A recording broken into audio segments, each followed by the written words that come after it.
Yes, Museveni bannayuganda bagamba BRICS mu wabatadde kitegeeza ki? Vaayo onyonyole munnayuganda BRICS kikyetegeeza baagala kubannyonnyola. Baagala ekintu eki bannyonnyole BRICS gye wabayingizza etegeeza ki? Oyina Minister of Foreign Affairs Okello Oryem. Kati already BRICS ekerika yayingidde mu Uganda. Waliwo Minister wa Internal Affairs. Muveeyo munnyonnyole bannayuganda BRICS gye mwabayingizzaamu etegeeza ki? Leka mbabuulire munnayuganda. Mulaba omusajja ono abatinkuulira ntalo. Nkiddamu. Museveni abatinkuulira ntalo. Ne bagenda bakuba nga temumanyi. Naye nga tono omusiru yabikoze.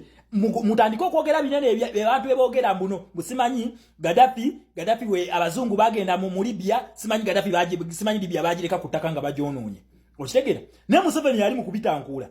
Essaawa eno bannayuganda bakubuuza BRICS gye wabataddemu etegeeza ki? Tebagimanyi. Okitegera? Munnayuganda kankubuulire obutemu bw'ono omusajja bwali mu bakolako nga temumanyi.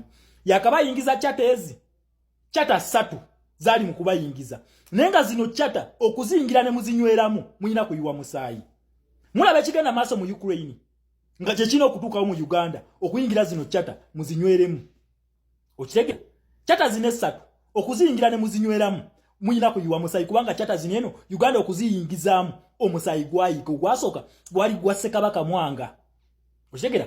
Omusaayi ogwokubiri gwali gwa Daudi Chwa mutabani we. Then ogwa Ssekabaka Muteesa owokubiri. Ze zino chata Museveni zaali mu bagiramu. Aleeta opposing chatters eziri against zino. Naye nga ate chata zino za musaayi. Esooka Museveni yabayingiza nnaamu. Naye ekintu kye yakola ekyamaanyi ennyo yabagamba mujje musinika amannyo tuleeta abagenyi. Akuleetera abagenyi abaleese omusaayi gy'oli. Nnaamu akabinja kano kitegeeza lutalo eri Bungereza. Uganda is a Commonwealth state eri under Bungereza. Okitegera ekintu ekyo? Eri under Bungereza. Era endagaano zino bagambye gy'emisaayi 3 egyayika Uganda okuyingira endagaano ezo. Museveni aleese nnaamu akabinja kano kalwanyisa Bungereza. It helps colonized states to decolonize. Yakibayingiza nga temumanyi. Wabula freedom fighter waffe gwe tulina His Excellency Kyagulanyi n'abagamba temusinika ya amannyo. Era twasimba bitooko kwekalakasa ne tulaga Bungereza nti ffe tuyimiridde nayo.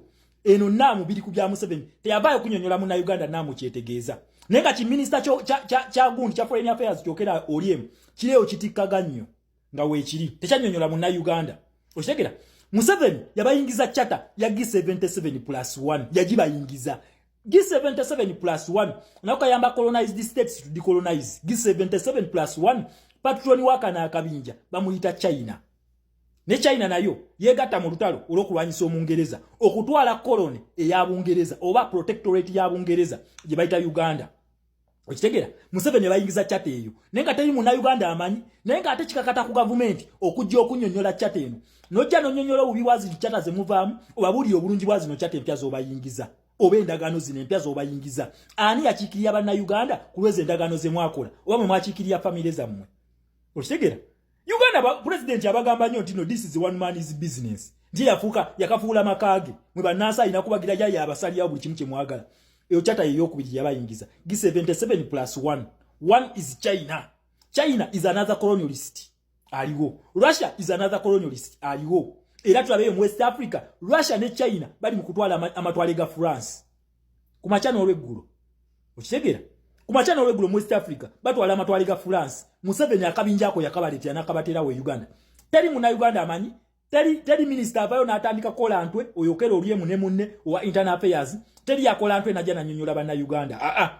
Yabi bateeka mu Buteesi n'asirika. Okitegera? Number 3, Museveni abayingiza BRICS. BRICS is another war, another economic war. Museveni ali mu American foreign policy. Mwali. Kati abrekinze gundi gye bayita American global interest. American global interest majorly commercial interest or financial interest. Eno lutalo lwabayingiza kana akabinja kano kalwanyisa economy ya America, kalwanyisa World Bank, kalwanyisa IMF. Kalwanyisa World Bank nga baforminga bank yabwe gye bayita BRICS Development Bank oba BRICS Bank oba New Development Bank wosobola giyita. Naye nyuka gye otekawo BRICS kalwanyisa World Bank. Naye nga World Bank eno mwabajamu ebabanja sente empitirivu. IMF ebabanja sente empitirivu. Kati Museveni bwayagala alume zino bank, alume World Bank adduke mu BRICS. Kinaasoboka nga amabanja temunagasasulaga World Bank gemulira yadduke mu BRICS agendeeyo. Kinaasoboka ne mugenda bugenzi ne World Bank ne batunulya butunulizi. Kitegeeza ebugagga byamwe byonna bagenda biwamba. Uganda esigalawo nga yote ekyalina kyabugagga nga byonna biri ku mbuzi. Naye ono musiro ono yajja okubba eggwanga lyaffe n'akabinja kakababbi tasobola bannyonnyola. Okitegeera? Tasobola kubannyonnyola. America etubanja sente empitirivu ku myaka anezzenga etuwola. Okitegeera? Naye tannyonnyola munnayuganda lwakyadduka mu BRICS akukuta bukukusa agikwese. Okitegeera? Agikwese tannyonnyola. Museveni bannansi bagamba vaayo bannyonnyole BRICS kyeki. Ngenda kulemezaamu paka wona avaayo nonyonnyola BRICS eno. Bannansi, it is upon you, it is your right okubuuza Museveni BRICS gye watuyingizza tugasaaki. Then Museveni aveeyo agambe nti America ebadde erya ssente z'amasomero zeetuwola ng'ejja n'ezirya. Ajja tugambe nti America ssente z'ebadde etuwa ebadde ezibba ez'enguudo. Si Abamerika abo be bazimba express highway be bagizimba ekyasinza okuba nga yebbeeyi ennyo mu nsi yonna. America be bagizimba kakati katugende ne China ye n'akatinga cost sajabi tugambe musiba China be bagizimba. Jango binnyonnyole bannansi.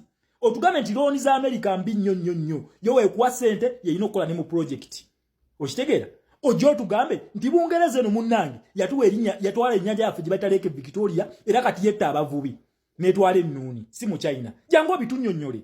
Wa BRICS BRICS kyezokola mu Uganda erwanisa commercial interests za Bungereza na America okuba dola. Ojo tugambe nti wagagayi eri mu gold wa Uganda company ya Mungereza si ya mu China etwala gold waffe nga fete tufunamu. Ojo tugambe nti munnange America ne Bungereza babi nnyo batwala gold wa mwenga bayita mu company yabwe gye bayita wagagayi.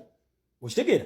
Ojo nnyonnyole banna Uganda nti bridge y'omulwero okugwamu omusenyu ogwo gw'omulera sige gukola amatala ga chandalier era omusenyu guno Abamerika be bagutwala si China gutwala si yasulamu olutindo olwo. Jango binyonyole banna Uganda babyetaaga obimanyo bubi bw'abazungu bano.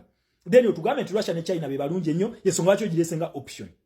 Museveni okero olye mumuveeyo munyonyole banna Uganda BRICS etegeeza kikubanga nabagambye guno musayi gw'abaleetedde. Ono Museveni tabagalangako. Essaawa eno abantu b'omu Zimbabwe bakaaba.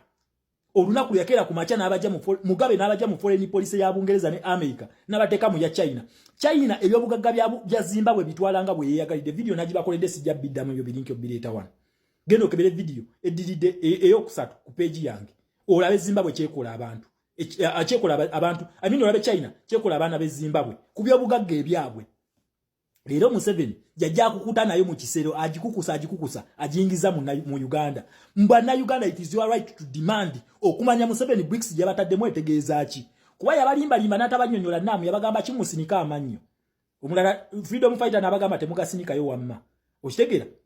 Museveni banna Uganda beetaaga answers ku bino obulungi bwa BRICS gye wali bwaleese mu Uganda awo. Nti byo tepa nti obagambe nti munnange akalukano bulijjo nkabba kubanga Abangereza bano n'Abamerika bo be bulijjo bebandeetera okubba akalulu naye BRICS eno egenda kunnyambako mmwe mweronderenga nve ku ntebe. Kyobonyonyola banna Uganda ebyo ebintu biri simple nnyo. Tunyonyola obulungi bwa BRICS bw'oleese mu Uganda leero. Munna Uganda kugambye oli mu chatters 3 naye nga chatters zino zonna za musaayi. Temugamba nti sibyogere nabagamba eno BRICS nagibagamba nga tenajja odewe kati emyaka egi nga sinagibagamba kati mugira bakolera eri mu Uganda. Nakugamba video ezange it is not here to motivate you but to tell you the truth otegere ki kyogenda okukola. The only way tukyatunuulidde ekintu kye bayita democracy. Avenue gye tusigaza mu democracy bagiyita kwerondera bantu. Kwerondera bakulembeze baffe according to America and UK foreign policy.